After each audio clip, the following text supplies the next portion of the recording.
إن الحمد لله نحمده ونستعينه ونستغفره ونعوذ بالله تعالى من شرور أنفسنا ومن سيئات أعمالنا.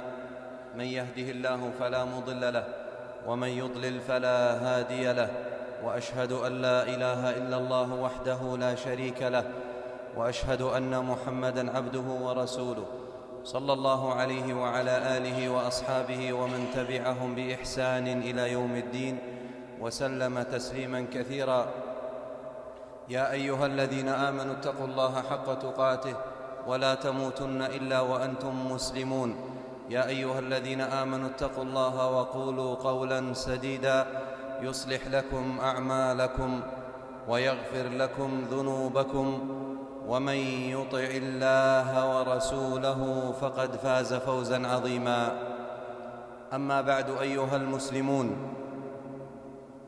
لقد رحل عنا شهر رمضان الذي هو أعظم الشهور وأفضل مواسم الطاعات وأعظم أسواق الخير، فمن وفق فيه للطاعة فليحمد الله، وليعلم أنه ليس رمضان وحده موسم للعبادة، فلئن انتهى رمضان فإن العبادة لم تنتهي، فعمر الإنسان كله موسم للعبادة وكله فرصة للتزود من الخير.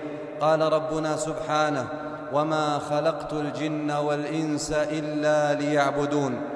والتوفيق للطاعة نعمة يجب شكرها بالاستمرار عليها، فلا تنقطعوا عن الطاعات بعد رمضان. ومن كان مقصراً في رمضان فليبادر إلى التوبة والاجتهاد في العبادة، فما أحسن الحسنة بعد السيئة تمحها، وما أقبح السيئة بعد الحسنة تمحقها. أيها المسلمون، أبشروا فإن الفرصة لا زالت سانحة، وأبواب الخير مفتوحة، وأعمال البر كثيرة. أبشروا فإن قراءة القرآن لها فضل عظيم حتى في غير رمضان، وأن من قرأ حرفاً من القرآن فله به حسنة، والحسنة بعشر أمثالها. وأبشركم أيضاً أن ذكر الله تعالى له فضل عظيم حتى في غير رمضان، فمن قال سبحان الله والحمد لله ولا إله إلا الله والله أكبر فله بكل تسبيحة صدقة، وبكل تحميدة صدقة، وبكل تهليلة صدقة، وبكل تكبيرة صدقة. وأن غراس الجنة سبحان الله والحمد لله ولا إله إلا الله والله أكبر. أبشركم أن من قال سبحان الله وبحمده في يوم 100 مرة حطت خطاياه وإن كانت مثل زبد البحر. أبشركم أن من صلى الفجر في جماعة وصلى العشاء في جماعة فكأنما قام الليل كله. فعن عثمان بن عفان رضي الله عنه قال: سمعت رسول الله صلى الله عليه وسلم يقول: من صلى العشاء في جماعة فكأنما قام نصف الليل، ومن صلى الصبح في جماعة فكأنما قام الليل كله، وهذا الفضل حتى في غير رمضان. أبشركم أن الخير كثير، أبشركم أن طرق الجنة كثيرة، فأين السالكون؟ وأن أبواب الجنة مفتوحة، فأين الداخلون؟ أبشركم أن من صلى السنن الرواتب فله بيت في الجنة، وهي ركعتان قبل الفجر، و4 ركعات قبل الظهر، وركعتان بعدها، وركعتان بعد المغرب، وركعتان بعد العشاء. قال صلى الله عليه وسلم: ما من عبد مسلم يصلي لله كل يوم 12 ركعة تطوعاً غير الفريضة إلا بنى الله له بيتاً في الجنة. في كل يوم بيت في الجنة، في كل يوم بيت في أحسن مكان وأطيب مقام، فما أعظم الفضل وما أيسر العمل. وأبشركم أن الدعاء بين الأذان والإقامة لا يرد، وهذا الفضل حتى في غير رمضان. قال صلى الله عليه وسلم: الدعاء لا يرد بين الأذان والإقامة. وأبشركم أن من صام يوما واحدا في سبيل الله فقد باعد الله بينه وبين النار 70 عاما. قال صلى الله عليه وسلم: من صام يوما في سبيل الله بعد الله وجهه عن النار 70 خريفا. وأبشركم أن المحافظة على الصلوات الخمس من أكبر أسباب محو الخطايا والسيئات. قال صلى الله عليه وسلم: أرأيتم لو أن نهرا بباب أحدكم يغتسل منه كل يوم 5 مرات هل يبقى من درنه شيء؟ هل يبقى من وسخه شيء؟ قالوا: لا يبقى من درنه شيء يا رسول الله. قال: فذلك مثل الصلوات الخمس يمحو الله بهن الخطايا. وأبشركم أن فضل الدعوة إلى الله عظيم، وأن من دل على خير فله مثل أجر فاعله، وأن من دعا إلى هدى كان له من الأجر مثل أجور من تبعه.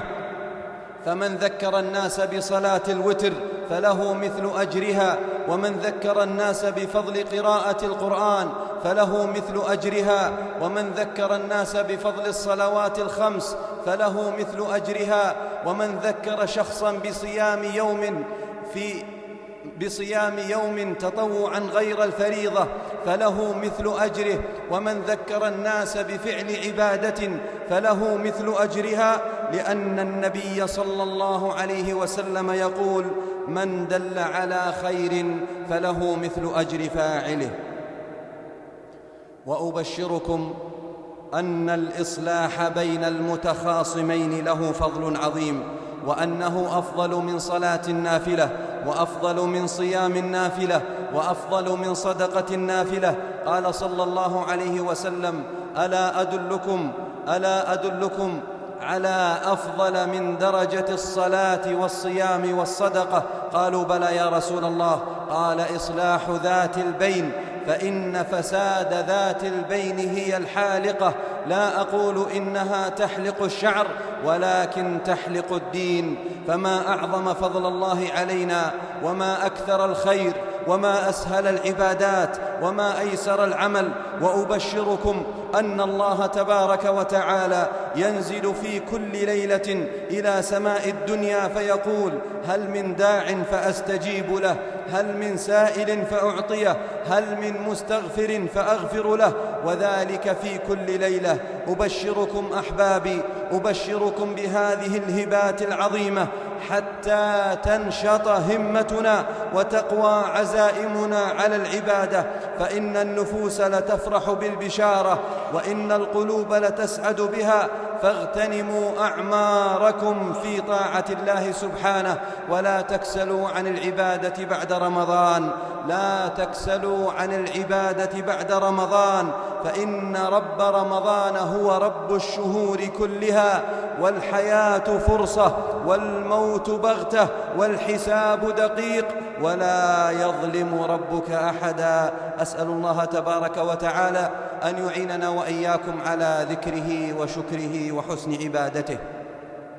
أسأله سبحانه وتعالى أن يوفقنا لفعل الطاعات واجتناب المحرمات، وأن يقبل منا إنه سميع عليم. أقول قولي هذا وأستغفر الله لي ولكم ولسائر المسلمين من كل ذنب وخطيئة، فاستغفروه إنه هو الغفور الرحيم.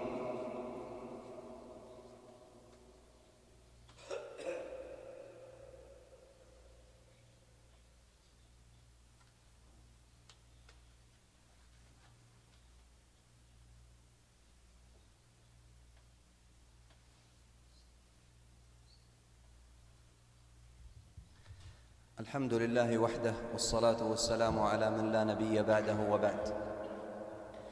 أيها المسلمون، من العبادات التي ينبغي للمسلم أن يحرص عليها بعد رمضان هو صيام 6 أيام من شوال. وهذه ال6 عباد الله لها فضل عظيم على قلة عددها. قال نبينا صلى الله عليه وسلم: من صام رمضان ثم أتبعه 6 من شوال كان كصيام الدهر. من صام هذه ال6 بعد رمضان فكأنه صام السنة كاملة. ما أعظم الفضل عباد الله، 35 يوما تعدل سنة كاملة، فاحرصوا عليها عباد الله. وأذكركم بصيامها وأحث نفسي وإياكم على اغتنامها واغتنام ثوابها، فإن فضل الله عظيم.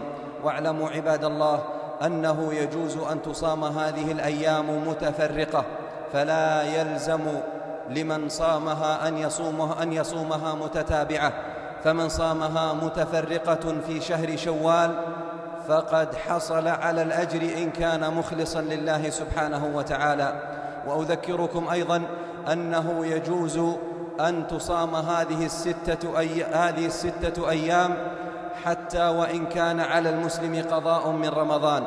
فمن كان عليه قضاء من رمضان، قضاء أيام كثيرة، ولا يستطيع أن يصومها كلها في هذا الشهر، فيجوز له أن يقدم ال6 من شوال فيصومها ويرجئ أيام القضاء إلى أيام أخر. أسأل الله سبحانه وتعالى أن يوفقنا وإياكم بتوفيقه، وأن يعيننا على طاعته، وأن يحبب إلينا عبادته، وأن يثبت قلوبنا على دينه. اللهم ثبت قلوبنا على دينك يا رب العالمين. اللهم ثبت قلوبنا على دينك يا ذا الجلال والإكرام. اللهم وفقنا للطاعة واعصمنا عن المحرمات يا حي يا قيوم. اللهم اجعل جمعنا هذا مرحوما وتفرقنا بعده معصوما، ولا تجعل فينا ولا معنا شقيا ولا محروما. اللهم اغفر ذنوب المستغفرين، واقض الدين عن المدينين، واشف مرضانا ومرضى المسلمين، وارحم أمواتنا وأموات المسلمين، والطف بأمة محمد أجمعين. اللهم اجمع شعثهم ووحد صفهم وقو كلمتهم، وانصرهم على عدوك وعدوهم يا رب العالمين. اللهم أيد بالحق إمامنا وولي أمرنا، اللهم أيد بالحق إمامنا وولي أمرنا وولي عهده ووزرائه يا حي يا قيوم.